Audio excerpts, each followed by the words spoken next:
khususnya dan perempuan se-Indonesia umumnya. Jadilah ibu untuk anak-anak kita siapapun, dan jadilah perempuan yang memang mempunyai talenta, mempunyai ilmu, mempunyai kepribadian yang tidak harus merasa iri ataupun merasa tinggi.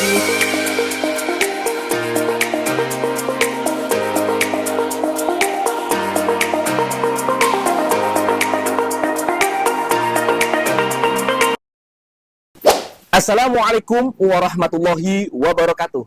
Waalaikumsalam warahmatullahi wabarakatuh. Selamat pagi pemirsa Ratas TV dimanapun Anda berada. Jumpa lagi bersama saya Agus Supriyanto. Kali ini Ratas TV dan majalah Hadar Magazine, ya satu grup dengan Ratas Group ya, Ratas TV, membuat edisi cover depan, yaitu edisi khusus Kartinian, itu menjelang memperingati Hari Kartini. Nah, kita Ratas TV dan Hadar Magazine mengangkat tokoh-tokoh perempuan yang kita anggap layak sebagai Kartini masa kini. Ya. Nah, salah satu yang kita wawancarai, ya, samping saya adalah salah tokoh perempuan yang kita anggap layak sebagai Kartini masa kini dari Provinsi Banten, yaitu Ibu Hajah Bunda Lista Wuristiati SHMH, founder Gede Lekong. Beliau juga kandidat doktor ilmu hukum. Nah, Assalamualaikum Bunda Lista. Waalaikumsalam warahmatullahi wabarakatuh. Terima kasih Bunda Lista. Apa kabar? Baik, alhamdulillah. Ya. Sehat. Alhamdulillah.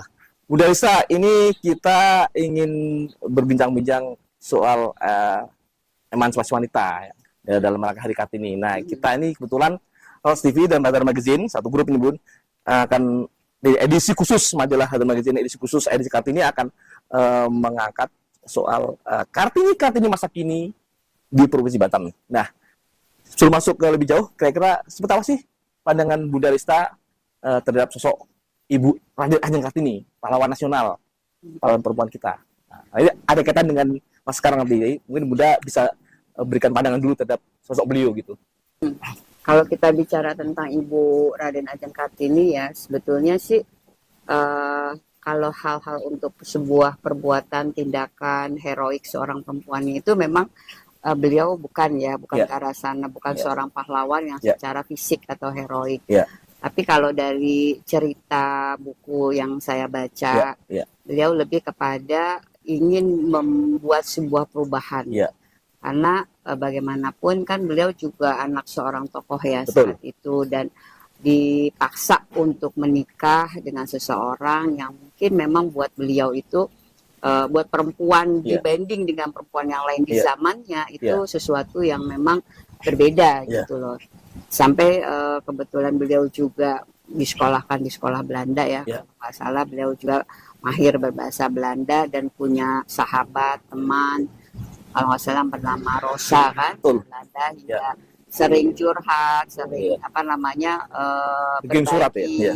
berbagi cerita perempuan di Belanda seperti apa, dan dibandingkan perempuan di daerahnya di Jawa saat itu kok jauh sekali gitu loh, ada keterpukungan perempuan di daerah beliau, dan beliau berharap bagaimana perempuan-perempuan di daerahnya bisa seperti perempuan-perempuan Belanda. Sebetulnya dilihat dari hasil pemikiran beliau, sampai beliau juga membuat surat-surat, membuat puisi-puisi, menyurati sahabatnya yang ada di Belanda beberapa, sampai itu menjadi sebuah gebrakan kan. Tapi kan memang usianya juga tidak lama ya, beliau kalau nggak salah 1879 sampai 1904 wafatnya. Pun pada saat beliau melahirkan kalau nggak salah, melahirkan anak baru berapa hari, beliau meninggal. Tapi justru jejak sebuah pemikiran beliau sebagai perempuan saat itulah yang diabadikan, sehingga pada saat itu Presiden Soekarno menobatkan beliau sebagai pahlawan nasional perempuan, dan dikukuhkan, diresmikan, selalu diperingati oleh para perempuan. Kami itu lahirnya beliau 21 April sebagai hari Kartini, sebagai hari lahirnya Ibu kita Kartini, sampai lagunya pun dibuat sebagai lagu nasional. Termasuk yang fenomenal adalah karya beliau kan, di suatu dibuat dalam buah buku diterjemahkan oleh Keselamatan Mane, berjudul Habis Gelap Terbitlah Terang ya Bun ya. Nah, Buddha, Muni, ini kan kalau kita kaitkan dengan Kartini masa kini, ya mungkin seperti apa sosok Kartini masa kini kan? Kalau kita melihatnya kan, kenapa Ratas TV dan Ratas Group, ya kan, Radar Magazine, majalah kita mengangkat Buddha karena kita anggap Buddha salah satu tokoh yang mungkin sangat aktif, ya kan, sangat layak. Buddha adalah founder Grelekong yang aktif di masyarakat, dan juga tentu kita lihat gerakan atau sepak terjang Bunda Lista ini sangat aktif membela hak perempuan, ya kan. UMKM itu kan juga Buddha kan aktif membantu UMKM yang mayoritas adalah kaum perempuan gitu loh. Nah, kalau kita kaitkan dengan masa kini, seperti apa sosok Kartini masa kini yang Buddha pikirkan atau pandang Buddha seperti apa sih? Banyak mungkin ya saat ini perempuan-perempuan yang menjalani kehidupannya.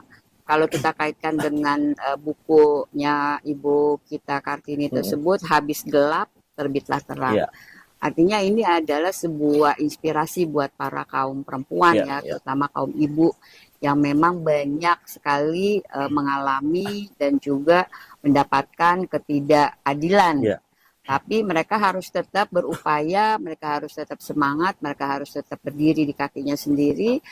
Maka kalau kita kaitkan dengan judul bukunya Bu Era Kartini, ini bisa menjadi inspirasi kita pada saat kita diberikan kesusahan, pada saat kita diberikan ketidakmampuan, tapi kita terus berupaya dan itulah hasil nanti yang akan dicapai oleh para perempuan. Dan saya melihat perempuan-perempuan sekarang juga sudah ada yang menjadi tokoh-tokoh seperti menjadi wali kota, menjadi gubernur, menjadi kepala daerah atau menjadi anggota legislatif dan sebagainya, profesi-profesi yang memang selama ini hanya dimiliki oleh kaum laki-laki, sekarang pun saat ini banyak kaum perempuan yang menduduki jabatan tersebut.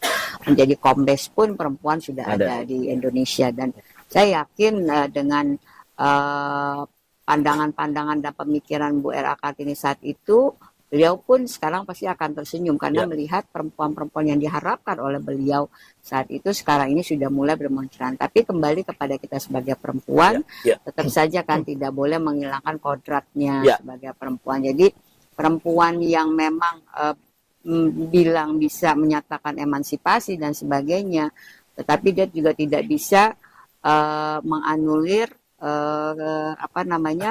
sikap-sikap dia ke perempuannya itu. Artinya banyak perempuan yang memang sudah meniti karir terus lupa dengan jati dirinya, merupakan rumah tangganya, merupakan anak-anaknya. Nah, disinilah peran perempuan sebetulnya yang harus dijaga. Termasuk juga pada saat saya membangun Gerai Lengkong, itu lagi dalam zamannya diberikan kita ujian COVID Mas Agus, tahun 2020, di mana semua orang itu nggak berani tampil, nggak berani berusaha.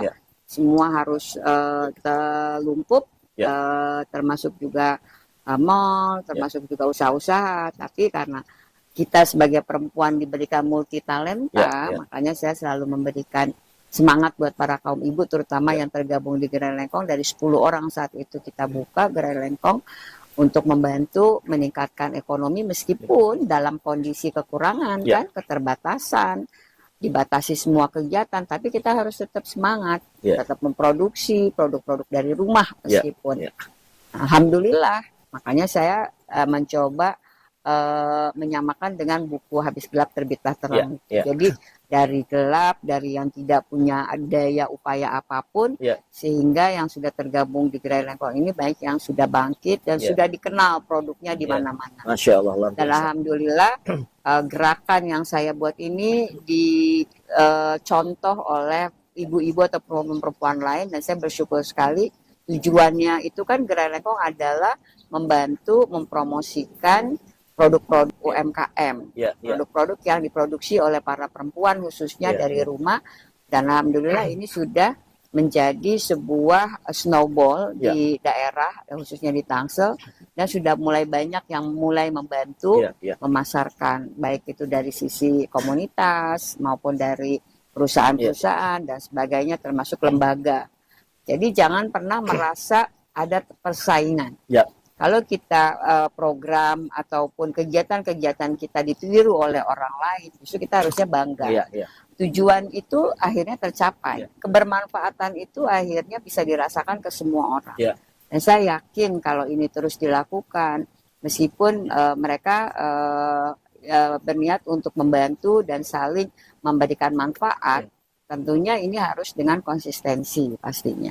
Jangan hanya sebatas ikut-ikutan aja nih, kita ikutan yuk, bentuk ini, bentuk organisasi, bentuk sebuah toko ataupun sebuah mat dan sebagainya. Tapi setelah itu selesai, karena kita bisa melihat juga beberapa gerai-gerai yang dibangun, dibuka baik oleh lembaga pemerintah maupun swasta, ini tidak berjalan. Karena apa? Kita tuh butuh dukungan, kita nggak bisa bekerja sendiri, itu nggak bisa. Jadi memang harus ada support, harus ada sinergi dan kolaborasi pastinya. Dan saya yakin perempuan harus bisa menyemangati sesama perempuan. Perempuan harus bisa memberikan dampak manfaat terhadap sesama perempuan. Luar biasa. Pemirsa, memang tidak salah ya. Kami di Ratas TV dan Radar Magazine ini memilih beliau ada satu tokoh perempuan masa kini ya, kan masa kini. Beliau banyak berkiprah ya, banyak membantu perempuan, banyak untuk kaum hawa. Tadi disampaikan beliau adalah mendobrak keterbuntuan bahasa saya ya kan saat itu, saat Covid ya, beliau membantu masyarakat ya pelaku UMKM yang notabene waktu itu sangat sangat terubuk tanda kutip ya, sangat lumpuh katakanlah tanda kutip waktu itu ya. Beliau membantu. Dan ini suatu gerakan luar biasa ya. Nah, Bunda ini menarik. Pemirsa, selain Bunda Haja Lista ini sebagai founder Belengkong, beliau juga seorang tokoh atau ketua CSR ya, CSR Kota Tangsel ya, dan juga kebermanfaatannya sangat luar biasa ya kan. Mungkin bisa jelaskan Bun, ini sekaligus poin bagus buat saya kan, selama Bunda Lista memegang komando CSR Tangsel sudah berapa banyak yang mungkin dirasakan oleh masyarakat Tangsel. Bisa sampaikan ke pemirsa. Ya, alhamdulillah sih saya mendapatkan amanat saat itu 2021, diminta oleh teman-teman dari perusahaan untuk menjadi ketua tim fasilitasi CSR berdasarkan perwal wali kota saat itu, dan alhamdulillah kami menjadi mitranya pemerintah, di mana kami bisa membantu program pemerintah yang tidak diakomodir oleh APBD tentunya. Karena CSR ini kan betul-betul menjadi tanggung jawab sosial perusahaan terhadap lingkungan. Dan saat itu pada saat masih COVID, pandemi COVID, ada pengajuan dari dinas saat yang kita bantu awal itu adalah Dinas Sosial, BPBD, dan Dinas Kesehatan. Kami membantu dalam hal pelaksanaan vaksinasi.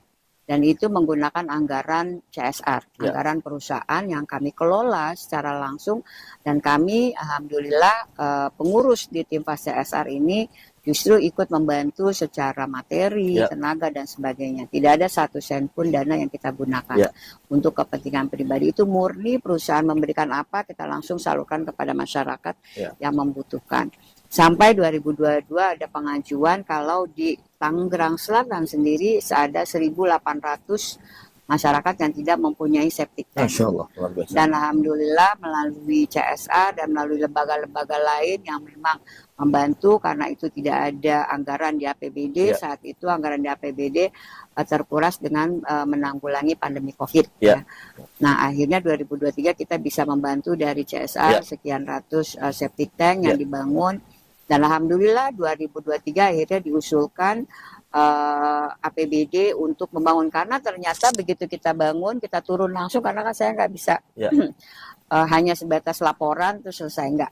Jadi kita melihat langsung lokasi-lokasi yang memang di Tangsel ini, di beberapa kecamatan, termasuk kecamatan yang banyak perusahaan-perusahaan ataupun developer besar, itu pun masih ada warga yang, mohon maaf, BAB-nya itu di dalam satu kolam, atasnya itu helikopter gantung lah saya bilang ya. Itu masih ada di tengah kota. Jadi ya gimana mau kita masyarakat hidup sehat gitu kan. Kenapa makanya saat itu masih ada stunting anak-anak di Tangerang Selatan. Dan akhirnya dengan bantuan CSR dibangunlah septic tank dan sebagainya, dan alhamdulillah itu akhirnya menjadi program pemerintah yang betul-betul diakomodir oleh APBD. Dan selanjutnya ternyata bukan hanya 1.800 loh warga yang nggak punya. Tumbuh lagi, akhirnya ada pengakuan-pengakuan dari warga karena mereka melihat tetangganya dibangunkan tanpa mengeluarkan biaya, hanya tenaga saja karena kita memang hanya membelikan bahan bangunannya. Jadi mereka bangun sendiri gotong royong dan alhamdulillah akhirnya bisa terselesaikan program-program sosial ya di masyarakat. Nah, CSR lebih kepada membantu program-program pemerintahan tidak diakomodir oleh APBD. Luar biasa pemirsa, sekali lagi ini kiprah beliau sangat luar biasa nih. Tokoh perempuan ya masa kini ya, Kartini masa kini layak sangat disebut karena kiprahnya sangat membantu masyarakat ya kan, memperjuangkan hak perempuan juga masyarakat umumnya. Nah, Bu Dalisa, kalau kita lihat masa lalu, Ibu Ren Ajeng Kartini masa lalu itu kan beliau mendobrak keterbuntuan keterkungkungan waktu itu perempuan ya pribumi ya, perempuan Jawa waktu itu beliau tidak boleh sekolah, harus dipingit ya kan, bisa mau dijodohkan segala macamnya, artinya tingkat pendidikannya pun juga sangat terbatasi ya. Nah, Bu Era Kartini waktu itu mendobrak itu semua. Nah, pandangan Bunda Lista untuk masyarakat Banten atau Tangsel khususnya lah gitu kan, seperti apa sih perempuan yang ada di Jakarta? Apakah masih ada yang mungkin barangkali bahwa hal masa lalu seperti dipingit, pendidikan cukuplah, nggak usah sekolah atau cukup SD atau seperti apa menurut pandang Bunda? Apakah masih ada atau seperti apa? Atau harapannya mungkin Bunda bisa sampaikan juga ke depan itu. Harapan saya sih ke depan para perempuan manapun beradalah, khususnya ya perempuan warga negara Indonesia nih, dan umumnya warga negara Indonesia khususnya di Tangerang Selatan dan Banten ya. Dan Banten, kita perempuan itu harus yang pertama adalah memang yang tidak bisa kita lakukan itu attitude. Itu yang paling utama, ilmu yang paling utama itu adalah etika, attitude dan sebagainya. Kalau attitude kita, etika kita rendah, otomatis ilmu dari luar manapun sulit untuk masuk ke kita. Artinya kita harus pahami dulu diri kita sendiri, seberapa besar kita bisa tolerir apapun yang ada di sekitar kita, sehingga kita bisa membuka diri, membuka wawasan untuk mau menerima ilmu. Karena ilmu itu bukan hanya dari pendidikan akademis saja menurut saya. Ilmu itu bisa kita dapat dari pengalaman orang lain dan sebagainya. Tapi yang paling utama adalah memang menuntut ilmu itu penting dan wajib khususnya karena untuk mempelajari sebuah persoalan atau apapun, termasuk yang saya sekarang lagi jalani, saya lagi ambil, insya Allah doakan, akan selesai, saya ambil dokter hukum itu karena saya sudah menggeluti, memahami bagaimana para perempuan, para UMKM ini berjibaku membangun usahanya, produknya, dan pada akhirnya mereka masih banyak kendala. Disinilah saya berusaha untuk mengkaji itu menjadi sebuah disertasi, membuat sebuah disertasi perlindungan hukum untuk para pelaku usaha, para pengusaha usaha mikro kecil menengah tersebut. Nah, bagaimana mereka harus membuat sebuah produk pada saat mereka keterbatasan dana dan ada aturan-peraturan yang harus mereka jalani, yang mereka harus lakukan, seperti contoh harus terpisah membangun dapur dan sebagainya. Sementara mereka terkendala oleh biaya. Nah, ini menjadi persoalan sebetulnya bagaimana lembaga pemerintah membantu turut serta memfasilitasi para pengusaha-pengusaha khususnya perempuan yang memang berjibaku membantu peningkatan ekonomi keluarga, itu difasilitasi lah. Dibuatlah aturannya agak lunak dan sebagainya. Kan semua persoalan itu pasti ada solusinya. Nggak harus peraturan itu dibuat ABCD, ternyata fakta hukumnya atau fakta di lapangannya itu tidak seperti itu. Nah, itu yang saya lagi mencoba menggali dan mensinkronkan antara peraturan yang dibuat oleh pemerintah dan pelaksanaan di lapangan, bagaimana para ibu, para perempuan, khususnya para pengusaha mikro kecil menengah ini melakukan upaya-upaya itu. Dan saya dengar Bunda Lista ini aktivitasnya dan catatan Trans TV juga Bunda sangat aktif ya di bidang hukum sebagai praktisi hukum atau sebagai mediator misalnya Bunda ya. Yaitu berhasil cukup dikatakan banyak penghargaan juga di pengadilan nih, Bunda sebagai mediator terbaik gitu kan. Dan bahkan kayaknya juga banyak perempuan Bunda bantu ya. Betul Bunda ya? Banyak. Iya. Banyak sih. Sebetulnya saya nggak pilih ya. Cuma mungkin karena kadang-kadang melihat gitu kan. Saya mau pilih dong mediatornya saya gitu atau siapapun, karena memang ada beberapa yang saya mencoba menyelesaikan persoalan itu kan tidak harus gontok-gontokan, tidak harus juga ribut dan sebagainya. Ada hal-hal yang memang bisa kita selesaikan dengan cara duduk bareng, musyawarah, dan itu bisa terselesaikan. Seperti itu aja sih sebetulnya kalau mediasi kan. Luar biasa. Pemirsa, memang sekali lagi saya tegaskan Ratas TV tidak layak dan Ratas Group ya, Radar Magazine tidak layak untuk memilih beliau sebagai salah satu Kartini masa kini ya di Indonesia dan di Provinsi Banten. Nah Bunda, mungkin sebelum berakhir ada closing statement dari Anda Bun di hari Kartini ini gitu kan, mungkin Bunda sekaligus menyampaikan ke masyarakat maupun tadi harapan lagi kepada masyarakat kaum perempuan ya khususnya, karena kan masyarakat perempuan ini kan kalau dikatakan dalam Islam ibu itu kan madrasahnya anak-anak gitu kan ya, jadi seorang perempuan harus pintar cerdas supaya anak-anaknya juga generasi penerusnya juga harus pintar cerdas. Nah mungkin Bunda bisa sampaikan sebagai statement gitu. Ya, semoga perempuan-perempuan di Tangsel khususnya dan perempuan se-Indonesia umumnya jadilah ibu untuk anak-anak kita siapapun, dan jadilah perempuan yang memang mempunyai talenta, mempunyai ilmu, mempunyai kepribadian yang tidak harus merasa iri ataupun merasa tinggi dari perempuan yang lain, tapi lebih kepada bagaimana kita sebagai perempuan bisa memberikan dampak manfaat untuk para perempuan yang lainnya. Yang pasti kita harus bisa menyemangati dan tersemangati dengan apapun persoalan yang kita hadapi, tetap memberikan dampak manfaat buat yang lainnya. Ya, luar biasa. Sekaligus mungkin ucapan ada Kartini. Sekaligus saya mengucapkan selamat kepada para perempuan di Indonesia.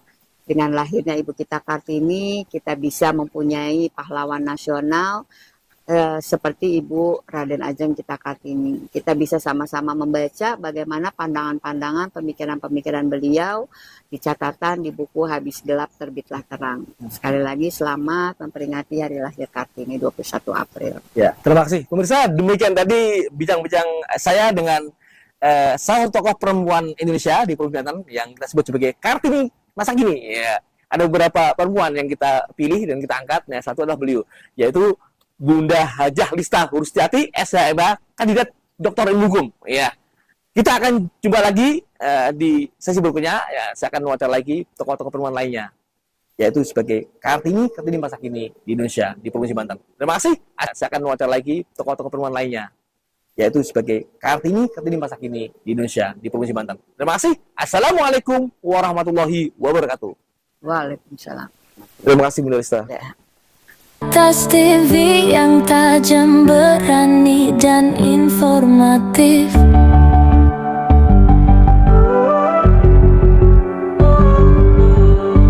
Ratas TV yang tajam, berani dan